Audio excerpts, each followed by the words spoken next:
Hello friends, welcome to Saurabh Says Classes. Today in this video, I'll be talking about one of the most important topics that comes in any descriptive paper, that is essay writing or composition writing. I would rather say that this is the most important topic from any exam point of view. So why it is the most important topic? See, there are many candidates who are complaining that they are having a great deal of difficulties while writing an essay or while writing a composition. They are saying that they are getting confused while writing an essay. They are not finding relevant points while writing an essay, or they are getting confused while bringing out the points in the essay, or some kind of unrelevant points are being brought out in their essay. They are not getting good marks. They are not able to get very good marks in essay, and many such kind of problems are arising. I'm sure you also must be having some kind of difficulty in essay writing or composition writing. Of course, that is the reason that you are watching this video. So here I am to solve your problem, because I have some strategies which if you follow, then I'm sure that you can write a very good essay or composition. And I cannot assure you that this will get you full marks, because of course getting full marks in an essay or composition or any literary thing is next to impossible. But I can assure you that if you are going to follow the strategies or the tips which I am going to share with you, then you are going to get a very good marks in essay writing or in the composition writing. So let's get started. If we talk about essay और composition, so start कर रहे हैं. सबसे पहले तो हमें मतलब basic चीज जानना होगा, essay क्या होता है, what is essay. So essay और composition is basically composing something, और मतलब कुछ बनाना from your own language, from your own ideas, अपने thoughts से. So composing something in your own words, composing something with your own ideas and thoughts is basically what we call composition or essay. This is very basic thing, वो आप सबको पता है. सो देखिए, जब ऐसे हमें एग्जामिनर दे रहे हैं, they have one very thing to in their mind, that is to check something in the examinee. मतलब आप जो एग्जामिनर जो क्वेश्चन दे रहे हैं, तो उनके दिमाग में कुछ तो है कि मतलब वो कुछ तो चेक करेंगे ना कि क्या मतलब वो ऐसे आपसे क्यों लिखवाना चाहते हैं. So there must be some reason that they want to check something in you. So I would say that there are four things which an examiner would like to check in your essay. अगर वो चारों चीज आपके exam मतलब आपके जो paper या essay में है, so अगर वो चारों चीज आपके एकदम रेलिवेंट है, then trust me आपको बहुत अच्छे मार्क्स मिलेंगे. So पहले जान लेते हैं what are those four things that an examiner tries to look in your paper or in your essay. पहला आ जाता है आपका grammar. Next is spelling, ideas or thoughts. Grammar, spelling, ideas or thoughts, and there comes the last, that is the word limit. Okay, so these are the four things that an examiner tries to look in your essay.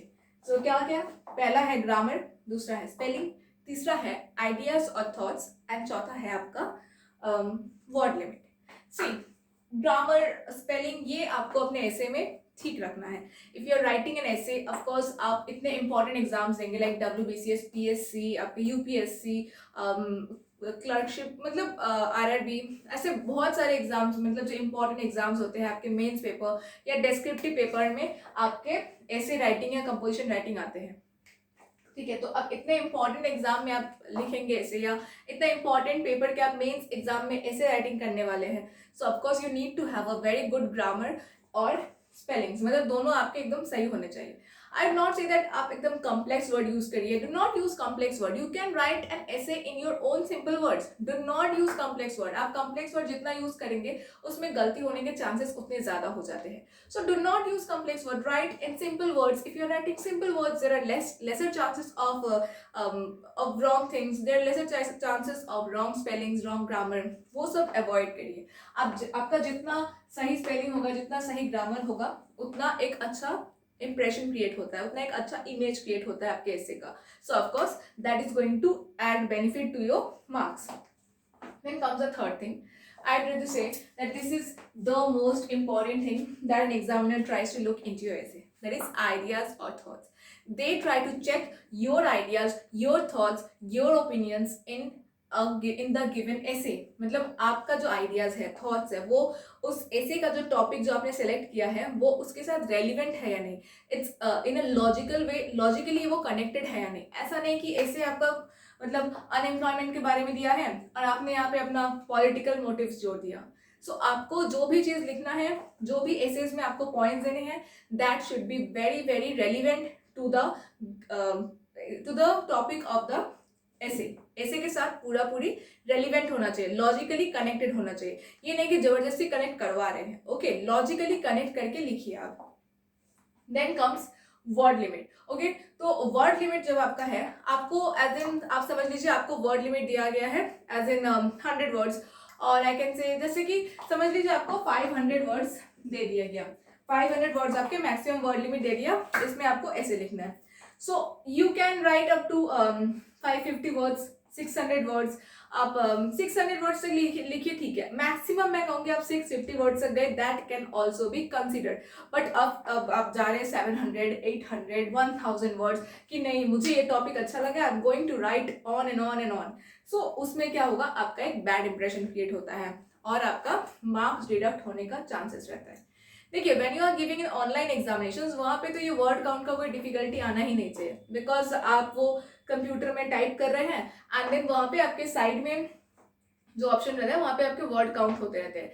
सो आप जब ऐसे लिख रहे हैं ना, देखते रहिए कि आपका अगर 400 वर्ड्स, जैसे अगर 500 वर्ड्स आपके लिमिट है, तो जब 400 वर्ड्स आपके पहुंच गए हैं, ट्राई करिए कि अब आप ऐसे को सम अप कर दीजिए, मतलब 100 या 150 वर्ड्स में अब आप सम अप कर दीजिए. फाइन.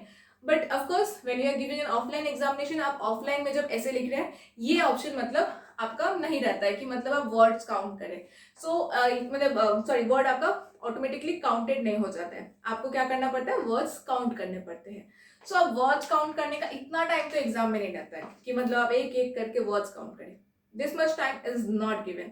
सो ये कैसे ठीक होगा, देखिए अब आप एग्जाम में जा रहे हैं, विथआउट प्रैक्टिस तो नहीं जाएंगे.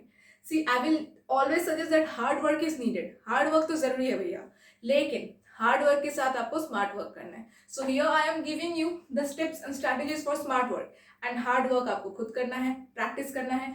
सो देखिए, आप जब एग्जाम के पहले प्रैक्टिस कर रहे हैं, एसेज लिख रहे हैं, तो आप क्या करिए, जब घर में एसेज लिख रहे हैं, then you have the time ना, मतलब आपको काउंट करना है, तो आप काउंट कर रहे हैं. और if you are writing an essay, then आप ऐसे लिख के अपने टीचर्स को चेक करा रहे हैं, या जिस भी तरफ से आप अपना ऐसे प्रैक्टिस कर रहे हैं, तो उस समय आप अपना काउंट का ख्याल रखिए. अगर आप उस समय अपना वर्ड काउंट का ध्यान रखकर लिखते हैं, so what happens that in an examination आपका वो वर्ड काउंट आपको देख के पता चल जाता है, मतलब अप्रॉक्सीमेशन आपको आ जाता है कि यार ये इतना मैंने लिखा है, सो इसका आई थिंक वर्ड काउंट 500 या 400 के लगभग पहुंच चुका है. आपको वो अप्रॉक्सीमेशन आ जाता है. जितना आप प्रैक्टिस करिएगा उतना आपको एक अप्रॉक्सीमेशन, एक आइडिया फॉर्म हो जाता है.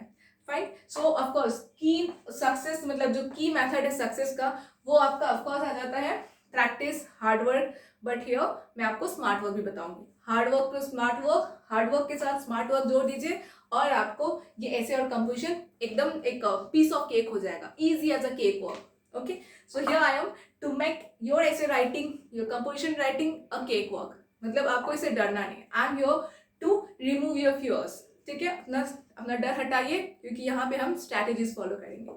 So what are the strategies that we need to follow while writing an essay or composition? Fine. देखिए, अब जब आप essay लिख रहे हैं, आपको एक particular topic दे दिया, आप क्या करिए, उस टॉपिक में से ask questions अपने आप को. मतलब देखिए, एक टॉपिक दिया, अब आप रफ पेपर में लिख लीजिए, उस टॉपिक में से आप 5 या 6 क्वेश्चंस अपने आप को पूछिए, या 5 या 6 क्वेश्चंस जो आप सोचते हैं उस ऐसे में होना चाहिए, which you think that this point should be included in the essay. या अगर consider yourself as an examiner और आपने ये टॉपिक दिया है, सो आप क्या क्या चीजें एक्सपेक्ट करते हैं कि एक जो कैंडिडेट है वो उस ऐसे में लिखे. सो उन सब चीजों को दिमाग में रखिए. अपने आप से 6 क्वेश्चंस पूछिए, या अपना 5-6 पॉइंट्स जो आप चाहते हैं कि उस ऐसे में हो, उन 5-6 पॉइंट्स को जल्दी जल्दी अपने पेपर में लिख लीजिए. हार्डली ये आपको 2 से 3 मिनट लगेगा ये पॉइंट्स लिखने में या क्वेश्चंस करने में, but trust me, this 2-3 minutes will of course give you benefit. आप 2-3 मिनट में ये पॉइंट्स लिख लिए एंड उसी पॉइंट्स को आप पूरा एक्सप्लोर करके, ब्रॉडन करके आपका एक पूरा ऐसे कंप्लीट हो जाएगा. I can give you an example. For example आपको अगर अनएम्प्लॉयमेंट के बारे में बोला जाता है,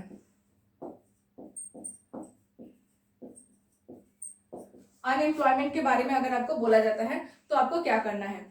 अनएम्प्लॉयमेंट के बारे में आपको बोला है तो अब इसमें आपको क्वेश्चंस पूछने हैं, अपने आपको क्वेश्चंस पूछने हैं। तो क्या क्या क्वेश्चंस, मैंने आपको कहा कि आप अपने आप से 5 या 6 क्वेश्चंस पूछिए। सो व्हाट शुड बी दोस 5 और 6 क्वेश्चंस, ठीक है। ये अनएम्प्लॉयमेंट हो गया। अब इसके 5 या 6 क्वेश्चंस पहले आप अपने आप से पूछिए कि what is the meaning of unemployment, unemployment का मतलब क्या है। देन आप पूछिए कि what are the types of unemployment. There are 4 basic types of unemployment. Then third point should be like what are the reasons of unemployment, impact क्या हो रहा है unemployment का, गवर्नमेंट क्या स्टेप्स ले सकती है, इंडिविजुअल एज इंडिविजुअल आप क्या स्टेप्स ले सकते हैं, और एज अ लास्ट आप अपना ओपिनियन या सजेशन दे सकते हैं that the government should take up this steps, या हम इंडिविजुअल्स को ये स्टेप्स लेने चाहिए, ठीक है। तो ये देखिए 5-6 पॉइंट्स मैंने बना लिया। अब इसी 5-6 पॉइंट्स के बेसिस पे मैं पूरा ऐसे लिख दूंगी। So, what are the 6 points? Meaning, या आप definition बोल दीजिए, types, then meaning, definition, types, आपका फिर आ गया reason, then impact,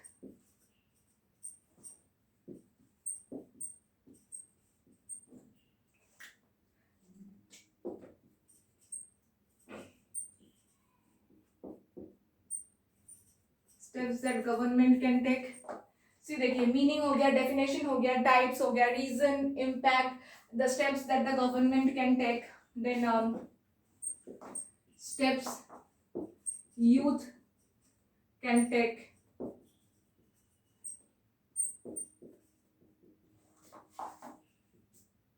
your opinion, fine. देखिए meaning, definition, types, reason, impact, steps that that government can take, steps that youth can take, opinion, ये सारे चीजें आपको लिखने हैं। अब देखिए इसके ऊपर आप कैसे ऐसे लिखिएगा। सी मीनिंग और डेफिनेशन, पहला में आप लिखिए what is the meaning of unemployment. क्या होता है, जैसे कि when you are out of job, when you do not have any kind of job, आप अपना बेसिक नीड्स फुलफिल नहीं कर पा रहे हैं, आपके पास एम्प्लॉयमेंट नहीं है, सो दैट इज अनएम्प्लॉयमेंट, है ना। तो जब लोगों के पास जॉब नहीं है, लोग अपना जॉब खो दे रहे हैं, जैसे कि इस सिचुएशन में ऑफकोर्स मतलब रिसेशन चल रहा है, लोगों के पास जॉब नहीं है, लोगों के पास जॉब था तो वो उन्होंने खो दिया है, अगर उनके पास जॉब है भी तो उन्हें मतलब कहीं कहीं हाफ सैलरी मिल रहे हैं। सो लोग अपना बेसिक नीड्स फुलफिल नहीं कर पा रहे हैं, तो अनएम्प्लॉयमेंट हो गया है, ठीक है। मतलब अनएम्प्लॉयमेंट राइज कर रहा है। तो आपको एक अनएम्प्लॉयमेंट का डेफिनेशन देना है। आई will not suggest that go for the bookish definition of unemployment, या आपसे एग्जामिनर चाहता है कि गूगल का जो डेफिनेशन है वही सेम डिट्टो डेफिनेशन चाहिए। No, they do not want that, they want your language to be there in the essay, they want to know what you think, what's your language, how can you write. So write in your own words, आपको unemployment का मतलब क्या समझ में आता है उसे लिखिए। Then comes types. See there are 4 basic types of unemployment, जैसे कि cyclical unemployment, structural unemployment, frictional unemployment, then comes classical unemployment. These are the 4 basic types of unemployment. अब अगर आपको ये अनएम्प्लॉयमेंट क्या क्या मतलब इन टाइप्स के मतलब पता है तो उन्हें एक्सप्लोर करिए। See this types are not known by many. So अगर आप ये टाइप्स लिखते हैं तो आपको एक प्लस पॉइंट मिल जाता है। सो ट्राई करिए कि आपका जो पॉइंट्स हो ना, मतलब ऑफकोर्स वो रिलेटेबल होना चाहिए, लेकिन अगर आपके पास कोई एक्स्ट्रा पॉइंट भी हो जो कि सबके पास नहीं होता है तो वो भी ऐड करिए, because that adds as a plus point. Then आता है रीजन। अब क्या है, अनएम्प्लॉयमेंट का रीजन क्या है, क्यों हो रहा है। आज अगर अभी का बात करें, देखिए अनएम्प्लॉयमेंट पहले से चल रहा था, बट जब से ये कोरोना आ गया तो अनएम्प्लॉयमेंट बढ़ने लगा, लोगों ने अपना जॉब खो दिया। जैसे कि आपने माइग्रेंट्स लेबर के बारे में तो आप जानते ही होंगे। सो उन्होंने अपना जॉब खो दिया। They did not have any kind of facilities also कि वो अपने घर मूव कर सके। So they tried walking miles and miles to reach their homes. Then लोगों को अभी भी कितना रिसेशन चल रहा है। सो रीजन क्या हो गया, कोरोना आ गया, सब कुछ बंद हो गया, डिजीजेस फैलने लगा, ये एक महामारी आ गया, फाइन, जिसका दवा नहीं है, लोग मर रहे हैं, रोज कितने लोग इन्फेक्टेड हो रहे हैं, लोगों के घर में प्रॉब्लम आ गई, पूरे देश में नहीं पूरे वर्ल्ड में प्रॉब्लम आ गई। सो ये हो गया आपका रीजन। देन कम्स, और ऐसा अनएम्प्लॉयमेंट का क्या हो गया ना, एजुकेशन में भी इम्पैक्ट पड़ा है। एज यू ऑल नो, हमारे कॉलेजेस यूनिवर्सिटीज़ बहुत कुछ बंद हो गए, एग्जाम्स कुछ कुछ पोस्टपोन हो गए, नहीं हो रहे। सो ऑफकोर्स एजुकेशन भी नहीं हो रहा है, एंड देन आपका जॉब्स भी लोग खो रहे हैं, they are not able to fulfil their basic needs. So ये हो गया आपके रीज़न। अब इम्पैक्ट क्या हो गया, इकोनॉमी तो देख ही रहे, इकोनॉमी पे कितना बड़ा इम्पैक्ट पड़ा है, इकोनॉमी कितना डाउन हो गया है। देन लोग रीज़न हो गया, अब अनएम्प्लॉयमेंट हो चुका है, लोगों को उसकी वजह से जॉब नहीं है, तो लोगों के पास पैसे नहीं है। अब लोग मतलब अपना बेसिक नीड्स फुलफिल नहीं कर पा रहे हैं। Every day you are seeing that the prices of the very basic things are rising, so such as even the potato, the price of potato is rising. So ये सब आपको current चीज़ है, एकदम नॉर्मल चीज़ है, ये कोई भी बुक में आपको नहीं मिलेगा। आप अपने जो जानते हैं ना, अपने जो फील करते हैं उसी को लिखिए ऐसे में, ठीक है। ये आपको एक मतलब प्लस पॉइंट होगा। आप पूरा ऐसे अपने वर्ड में लिखिए, what you feel, the examiner wants to see what you feel. Okay, so right दोस्त, इम्पैक्ट लिख दीजिए, आपको अनएम्प्लॉयमेंट का क्या इम्पैक्ट है। Then what the steps that the government can take, नहीं, that the government is taking. Okay, अब government क्या क्या स्टेप्स ले रही हैं, गवर्नमेंट क्या क्या स्टेप्स ले रही हैं, जैसे कि बहुत सारे स्कीम्स निकाले हैं वो लोग, गवर्नमेंट निकाले हैं, बहुत सारे पॉलिसीज निकाले हैं अनएम्प्लॉयमेंट को कर्ब करने के लिए। तो उन सब स्कीम्स या पॉलिसीज के बारे में थोड़ा लिखिए।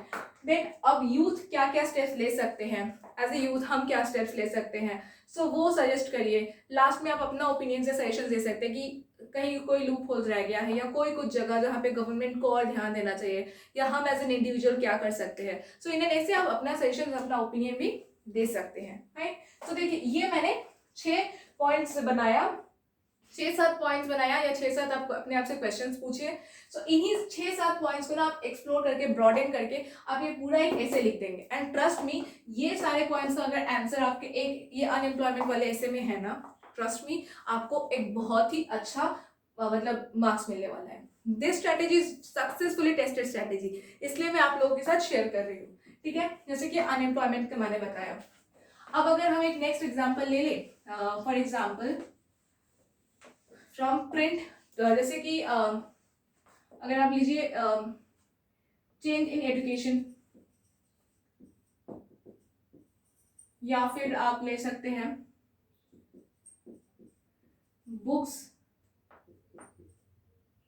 टू स्क्रीन, ठीक है। काफी रिलेटेड टॉपिक्स है, चेंज इन एजुकेशन या बुक्स टू स्क्रीन, ठीक है। अब देखिए, आपके एजुकेशन में चेंजेस हो रहे हैं, ऑफ कोर्स हो रहे हैं। पहले आप कन्वेंशनल एजुकेशन था, books, copies, schools, colleges, offline सब कुछ। अब सब कुछ उठ के ऑनलाइन हो गया। आप हमारा वीडियो देख रहे हैं, ये भी तो ऑनलाइन चल रहा है। आप हम अपने इस ऐसे राइटिंग के बारे में पढ़ रहे हैं, ये भी तो ऑनलाइन हो रहा है। सब कुछ डिजिटलाइज हो चुका है, everything has now turned into screen, सब कुछ स्क्रीन में आ चुका है। वर्ल्ड पूरा तरह से सिमट के आपके स्क्रीन में आ चुका है, ठीक है। अब इसको कैसे लिखना है, देखिए, अब इसमें भी आप अपने से 5-6 क्वेश्चंस पूछिए, ठीक है, या फिर 5-6 आप पॉइंट्स लिख लीजिए, रफ में जल्दी से 5-6 पॉइंट्स लिख लीजिए जो हम एक्सप्लोर करेंगे।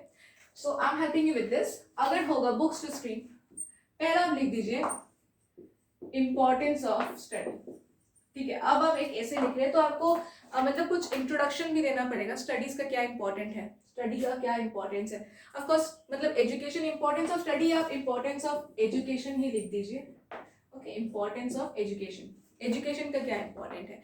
ऑफ कोर्स एजुकेशन नहीं है तो हम नहीं है, मतलब without education we are not human being, we cannot be civilized, we cannot be called as a civilized human being without education. We need education, okay. So आपको बताना है कि इंपॉर्टेंस ऑफ एजुकेशन, इससे आप एक इंट्रो दे सकते हैं, या आप अपने मन से भी कोई एक इंट्रो दे सकते हैं। बट आई विल सजेस्ट कि मतलब जब आपको पढ़ाई के बारे में कुछ क्वेश्चंस हैं एजुकेशन के बारे में, तो उसके रिलेटेड कुछ इंट्रो दीजिए, that why is education relevant in our life. उसके लिए आप एक इंट्रो दे दीजिए कि एजुकेशन अगर नहीं रहेगा तो we can not be civilise, we need education for our better growth, for our better future, हमारा करियर के लिए, अच्छे करियर के लिए वी नीड एजुकेशन, ठीक है। तो इसका आप एक इंपॉर्टेंस ऑफ एजुकेशन दे दिए। देन अब आप चले जाइए बैक, कन्वेंशनल एजुकेशन, ठीक है। अब आप एजुकेशन की थोड़ा हिस्ट्री पे चले जाइए, जैसे कि हिस्ट्री, कन्वेंशनल एजुकेशन। अब एजुकेशन कैसे कैसे चेंज होने लगा। कन्वेंशनल एजुकेशन क्या था, जहाँ पे कि अगर हम पुराने एकदम टाइम्स में चले जाए, समझ लीजिए हमारे मतलब एल्डर्स के टाइम में अगर चले जाए, सो उस समय क्या होता था, सब कुछ पढ़ना पड़ता था, बुकिश सब कुछ, बुक से होता था सब कुछ, पढ़ना पड़ता था, सब कुछ लिखना पड़ता था। Even at in those time वो फोटो कॉपी का ऑप्शन भी नहीं था कि जेरोक्स करा लिए, फोटो कॉपीज करा लिए, वो सब भी ऑप्शंस नहीं था। तो आपको क्या था, सब कुछ लिखना पड़ता था, पढ़ना पड़ता था। देन धीरे धीरे टेक्नोलॉजीज एडवांस्ड हुए, then came the photo copying machines, then we are now able to photo copy the things, so writing थोड़ा कम हो गया। So along with the advancement of technologies our education system started changing. Then क्या हुआ, अब आप लिखिए मतलब चेंजेस इन एजुकेशन।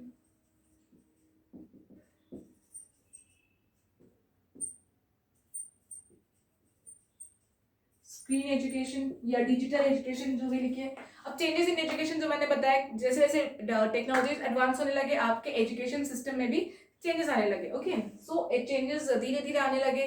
पहले कुछ फोटो कॉपिंग मशीन्स आए, फिर धीरे धीरे आपके मतलब गूगल हो गया, फिर मोबाइल हो गए, फिर आप धीरे धीरे मोबाइल्स में डाउनलोड करके पढ़ने लगे, प्रिंट आउट कराने लगे। सो धीरे धीरे चेंजेस आने लगे। एडवांसमेंट के साथ साथ हमारे एजुकेशन के सिस्टम में भी चेंजेस आने लगे।